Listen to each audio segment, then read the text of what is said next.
तो स्टार्ट करते हैं लोधी डायनेस्टी से। इनका टाइम पीरियड देखा जाए 451 टू 526। ये जो 526 है ये मुगल एम्पायर का टाइम स्टार्ट होता है यहाँ से। तो Lodhi dynasty was the predecessor और लास्ट डायनेस्टी बिफोर मुगल। तो सबसे पहले आते हैं Bahlol Lodhi. Bahlol Lodhi was one of the Afghan sardar. तो ये अफगान ओरिजिन के हैं। He established himself in Punjab after the invasion of Timur. He founded the Lodi dynasty. Now Sikandar Lodhi पे आते हैं। तो सिकंदर लोधी जो है वो सन ऑफ बालू लोधी है and who conquered Bihar and western Bengal. इसीलिए अगर आप बिहार स्पेसिफिक एग्जाम प्रिपरेशन करते हैं तो सिकंदर लोधी का नाम सुनने को मिलेगा। He shifted his capital from Delhi to Agra and city founded by him। और यही आगरा सिटी फाउंड किए थे। और Sikandar was a fanatical Muslim and broke the sacred image of Jwalamukhi temple at नागौरकोट। तो एक क्वेश्चन बन सकता है कि ज्वालामुखी टेम्पल कहाँ पे है, तो वो नागौरकोट में है। And order temples of Mathura to be destroyed. He took a keen interest in the development of agriculture. He introduced the गाजे सिकंदरी, जो अभी भी बहुत जगह, जो अकबर भी शायद किया और इसको आगे चल के शेरशाह सूरी भी करते हैं। तो गजे सिकंदरी, सिकंदरी यार्ड 32 डिजिट। तो कितने डिजिट का है? 32 डिजिट। ये सब इंपॉर्टेंट फैक्ट है प्रीलिम्स पॉइंट ऑफ व्यू से। For measuring cultivated field, he was a poet and composed poem in Persian with the pen name so Gulrukhi. कौन है गुलरुखी? तो कौन है गुलरुखी? सिकंदर लोधी का नाम है गुलरुखी। हाँ, इब्राहिम लोधी पे आते हैं। तो he was the last king of Lodi dynasty and was last sultan of Delhi. He was the son of Sikandar Lodi. So Afghan nobility was brave and freedom-loving people, but it was because of its fissiparous and individualistic tendency that the Afghan monarchy was weakened. तो individualistic tendency क्या होता है? इसका मतलब समझिए कि self centred जो है हम ही है। एग्जाम्पल करंट जनरेशन में हम लोग दे सकते हैं, करंट सोसाइटी में दे सकते हैं। डिक्टेटरशिप टाइप जो रूल होता है, नाजी वाजी जैसे हो गया। तो आप समझ ही रहे हैं क्या बोलना चाह रहा हूँ। So as a result some of the noble turn against him. So at the last Daulat Khan Lodhi, ये बिहार से भी इनका अब नाम आपको सुनने मिला। The governor of Punjab invited Babur to overthrow Ibrahim Lodi, Babur accepted. तो जो पंजाब के हैं वो बाबर को बुला लेते हैं, इनको हटाया जाए। ये शायद इनके अंकल ही थे इब्राहिम लोधी के। और बाबर एक्सेप्ट करते हैं and offer inflicted crushing defeat on Ibrahim Lodhi in the first battle of Panipat in 1526। तो ये है फेमस बैटल ऑफ पानीपत। क्यों होता है? सेल्फ सेंट्रिक इंडिविजुअलिस्टिक टेंडेंसी की वजह से। Root cause this. और इसका हम लोग जिक्र कर सकते हैं जीएस 4 में, why to be humble when you are in power. ये रीजन है कि आप जब पावर में होते हैं तो हम्बल आप नहीं भी हो तो हम्बल अपने आप को दिखाइए, क्योंकि आप पे नजर बहुत लोगों का होता है। और you don't know when you are public servant you can hurt anyone, you have no idea. ठीक है, तो थोड़ा संभल के रहिए, हम्बल रहिए। Now causes of decline of Delhi Sultanate. The main cause were despotic and military type of government which did not have the confidence of the people. A degeneration of Delhi Sultan, especially the wild project of Muhammad bin Tughlaq, incompetence of Firoz Shah Tughlaq, war of succession as there was no fixed law of succession, greed and incompetency of the nobles, defective military organization, vastness of empire, poor communication, financial instability। तो एक चीज तो सब कुछ interrelated ही होता है। Number of slaves increased from, देखिए ये लोग स्लेव्स को 1,80,000 in Firoz Shah Tughlaq time which was burden on the treasury, invasion of Timur। तो these are the causes of decline of Delhi Sultanate। हम लोग मंगोलियन इन्वेजन देखते हैं जो सल्तनत पीरियड के टाइम में होता है। तो इल्तुतमिश के टाइम में 1200, यहाँ से यूपीएससी हैज आस्क्ड लाइक 2021, 22, 23 लगातार यहाँ से ये लोग टॉपिक को उठा रहे हैं। तो इल्तुतमिश जो है, Genghis Khan came up to the bank of Indus, उसको हटा देते हैं। ख्वारिज्म शाह को वो पावर नहीं आने देते हैं। और बहरम है, Tahir Bahadur enter Punjab looting and killing the Lahore. Masud के टाइम है, towards the end of 1245, Balban fought back the Mongolian and recovered Multan, which was captured by the Mongols. Now Balban पे आते हैं तो प्रिंस मोहम्मद ऑफ मुल्तान, बुगड़ Khan from Samana and Malik Mubarak of Delhi combined together to defeat the Mongols. अब बलबन पे आते हैं तो Tamar invaded India. Prince Muhammad was killed in the battle and was decorated with the Khane Sahib title. अब खलजी पे आते हैं तो Abdullah came to the northern part of India and 4,000 Mongol got converted to Islam and became the famous new Musalmari. Now Alauddin Khalji के time में आते हैं तो Zafar Khan defeated the Mongol at the Jalandhar and Saldi, their leader, was taken prisoner. Jafar Khan was killed in the battle. Now Alauddin Khalji पे आते हैं तो Ali Beg and Tas were defeated. Mohammad bin Tughlaq के टाइम में भी आता है इन्वेजन।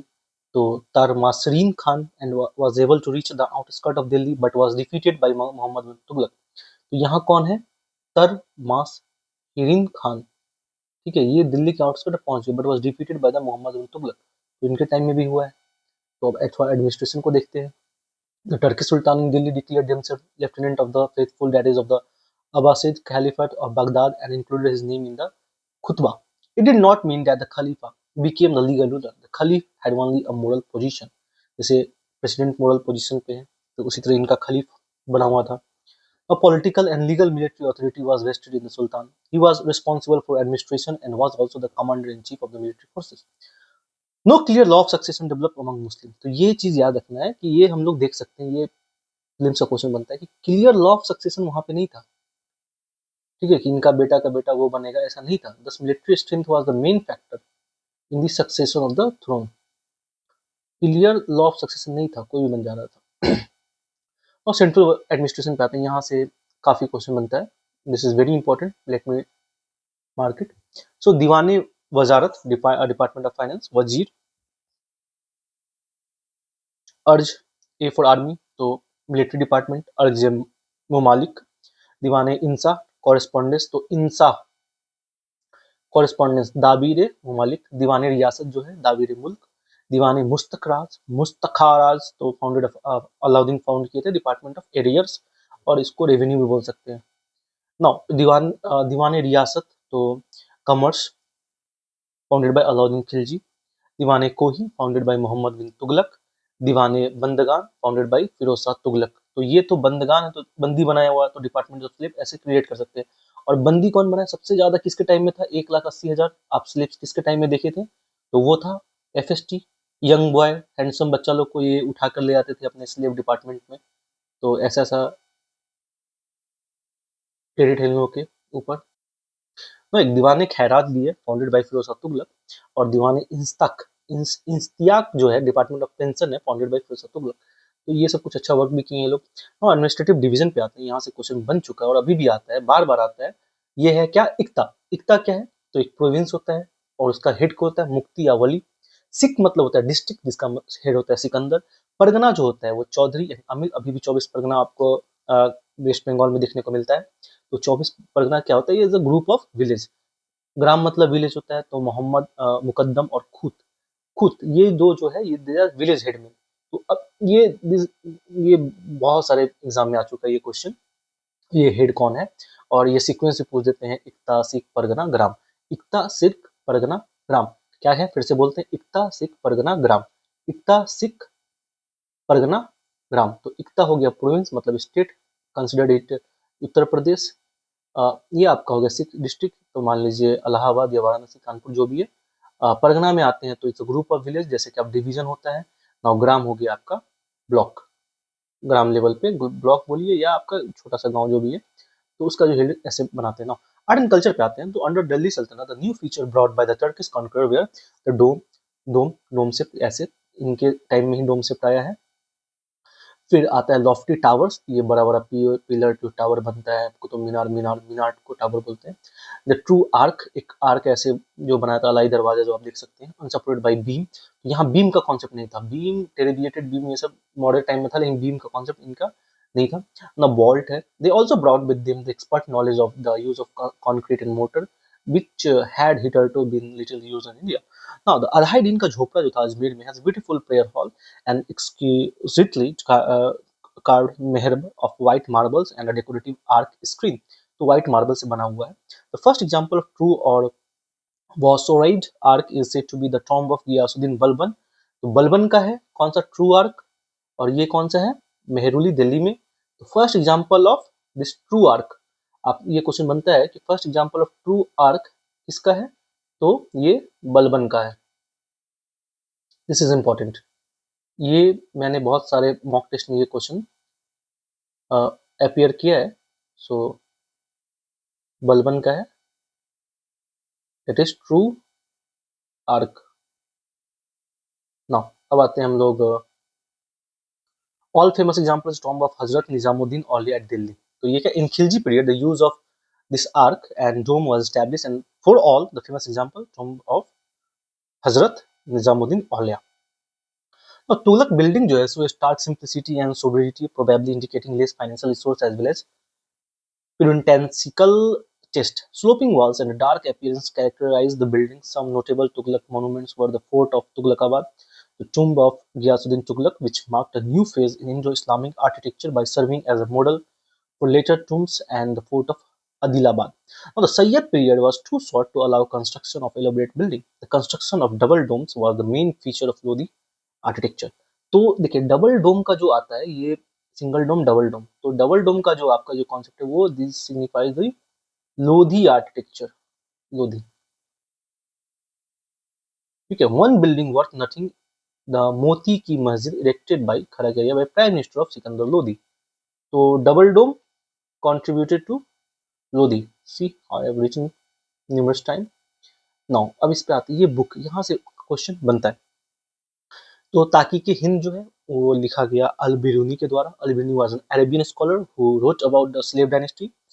तबाकत नसीरी जो मिनाज और सिराज का है gives account an account of Iltutmish rain.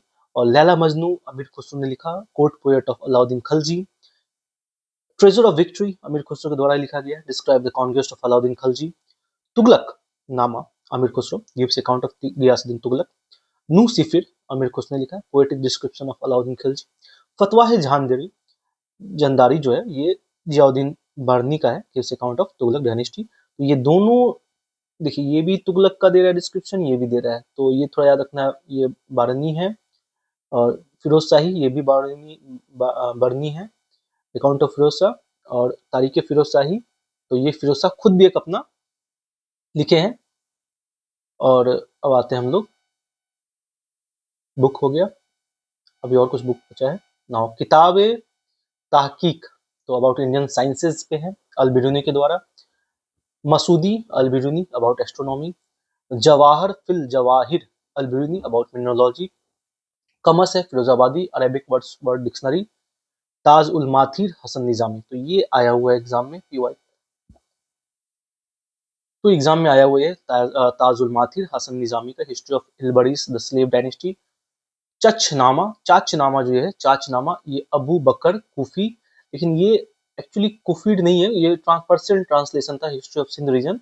Actually इसका जो ये है इस्माइल काजी इस्माइल, काजी इस्माइल, फिर इसका पर्शियन ट्रांसलेशन अबू बकर कुफी ने किया। एनसी आपको इसका पूरा नाम पता करना होगा कि अबू बकर सिर्फ यहाँ दिया हुआ है, एग्जाम में जब ये लोग पूछते हैं तो पूरा नाम दे देते हैं और लोगों को पता नहीं होता है। सो आई डिड सेम मिस्टेक, और ये आपका 71 फर्स्ट बीपीएससी का क्वेश्चन है। सो सी हाउ, कहाँ से क्वेश्चन अपियर होता है, सोर्स क्या है, यहाँ सामने आपको दिख रहा है कैसे क्वेश्चन बनता है। नाउ लुबाब उल अलब बुखारी का है, ये पर्शियन एंथोलॉजी है। कमसा अमीर खुसरो ने लिखा है, literature and poems. Shahnameh Firdausi ने लिखा है अबाउट मोहम्मद गजनवी रेन। किताब उल रिहाला किसने लिखा है, तो रिहाला ने इब्न बटूटा लिखा है, ए ट्रैवलॉग विथ स्टोरीज। इब्न बटूटा बगल में जूता फेमस सॉन्ग। नाउ मिफ्ताह उल फतूहत हमारे अमीर खुसरो ने लिखा है। नाउ मुल्ता उल अनवर सिकंदरी हसत बिस सीरीन खुसरो तारीख फिरोज शाही। आई वुड रिकमेंड जो लोग भी पढ़ाई कर रहे हैं वो एक एक लाइन खुद से पढ़े। कोई ऐसा नहीं बता सकता टीचर कि ये इंपॉर्टेंट है बस यही करके जाइए और आप 100% आपको यहाँ से क्वेश्चन मिल जाएगा, बिल्कुल नहीं होने वाला है, वरना कंपटीशन किस नाम का फिर। तो आपको हर एक लाइन खुद पढ़ना पड़ेगा, these are the source, people will only guide you कि हाँ यहाँ से क्वेश्चन बन रहा है, तो उस जगह आपको अपना एनर्जी डालना पड़ेगा। ना हसत विशिष्ट जो है अमीर खुसरो। ठीक है, अब हम लोग आते हैं विजयनगर एम्पायर पे। I will continue this in another video. Thank you.